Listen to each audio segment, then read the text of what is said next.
Berjaya di tengah masalah. Di masa-masa yang sulit seperti sekarang, banyak dari kita yang mungkin merasa tertekan dan putus asa. Masalah itu datang bertubi-tubi.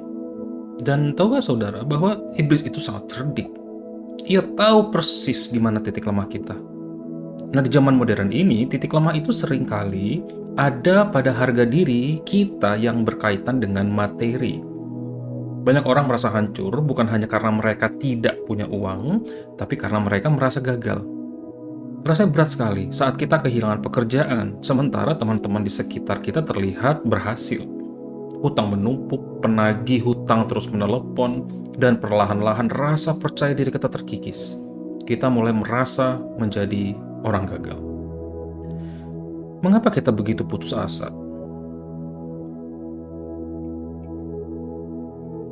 Secara fisik sebenarnya kita mungkin lebih baik sih daripada banyak orang di belahan dunia lain.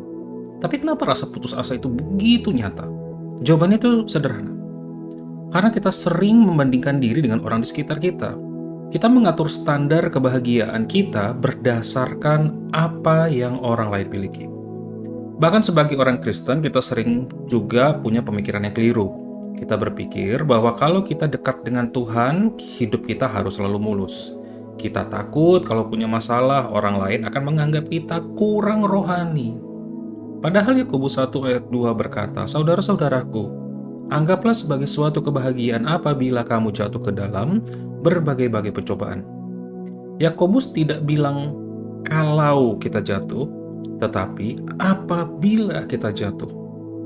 Artinya masalah itu pasti datang.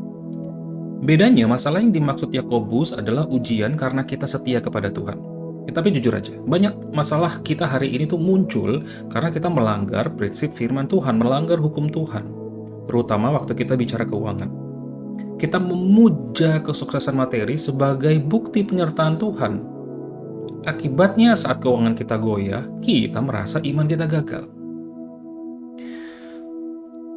Saudara, hal yang paling menyakitkan saat kita jatuh itu bukanlah masalah itu sendiri, melainkan rasa sendirian. Terkadang sesama orang Kristen malah justru jadi tambah kejam. Saat melihat saudara yang sedang susah, bukan yang ngerangkul, kita malah sibuk mencari-cari dosa apa yang ia perbuat sampai dia mengalami musibah itu. Kita menjadi seperti sahabat-sahabat Ayub yang merasa paling benar. Padahal yang dibutuhkan orang yang sedang putus asa bukanlah ceramah tentang dosa, melainkan tentang kasih dan dukungan. Amsal 17 ayat 17 mengingatkan kita, seorang sahabat menaruh kasih setiap waktu dan menjadi seorang saudara dalam kesukaran. Bahkan Rasul Paulus pun pernah ditinggalkan.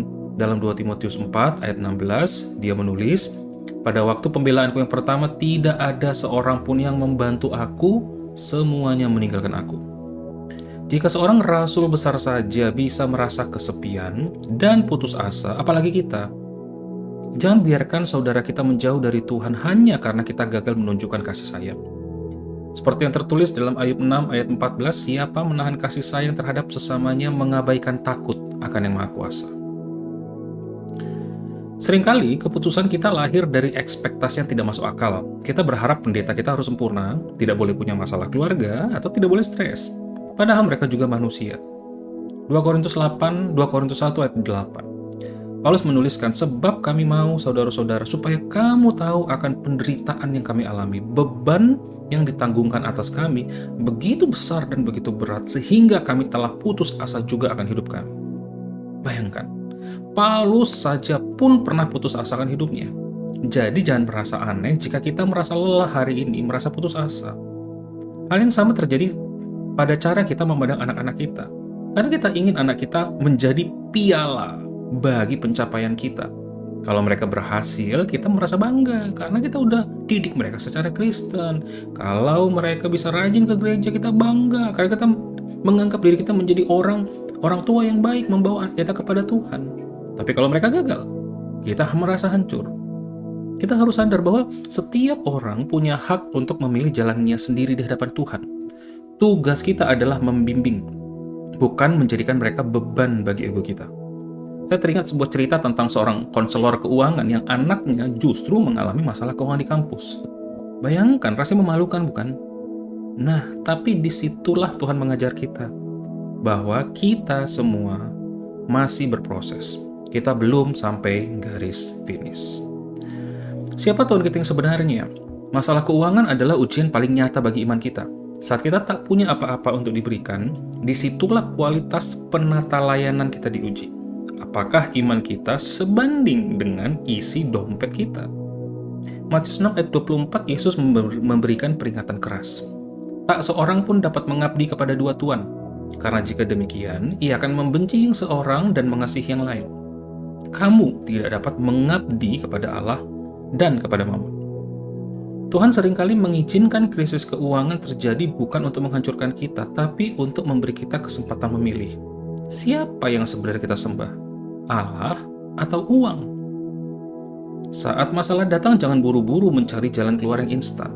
Berhentilah sejenak dan bertanya kepada Tuhan, Tuhan, apa yang ingin Engkau perbaiki dalam hidupku melalui situasi ini? Kita sudah berjanji bahwa Yesus adalah Tuhan atas hidup kita. Maka biarkanlah Dia bekerja dengan caranya. Pengkhotbah 5 ayat 3 mengatakan, kalau engkau bernazar kepada Allah, janganlah menunda-nunda menepatinya, tepatilah nazarmu. Nah, lalu bagaimana kita cara mengalahkan keputusasaan? Kuncinya ini, saudara-saudara. Putuskan sejak awal bahwa apapun yang terjadi, kita akan tetap percaya pada Tuhan. Jangan menunggu masalah datang baru kita belajar percaya. Jika kita menunggu sampai badainya tiba untuk memutuskan bagaimana cara mengemudikan kapal, kita akan hancur. Belajarlah dari Abraham, Nehemia, Daniel, dan Paulus. Mereka tentu bukan orang yang sempurna, bukan orang yang tanpa masalah. Mereka adalah orang-orang yang taat di tengah badai. Mereka tidak panik, mereka tidak tenggelam dalam mengasihani diri sendiri, mereka berpaling kepada Tuhan. Mungkin masalah kita tidak selesai seketika. Mungkin pertolongan tidak datang hari ini. Tapi ingatlah, tujuan hidup kita bukan hanya kenyamanan di dunia ini. Kalau kita hanya mengejar kenyamanan dunia, kita adalah orang-orang yang paling malang. Tuhan ingin memberkati kita dengan damai sejahtera saat ini, sekarang, dan upah kekal di masa depan. Jadi saudara-saudari yang terkasih, jika hari ini beban kita terasa berat, jangan menyerah. Masalah kita adalah kesempatan bagi kita untuk bertumbuh sebagai latihan. Teruslah setia, teruslah mengasihi, dan ingatlah bahwa Tuhan tidak pernah meninggalkan kita. Tuhan Yesus memberkati.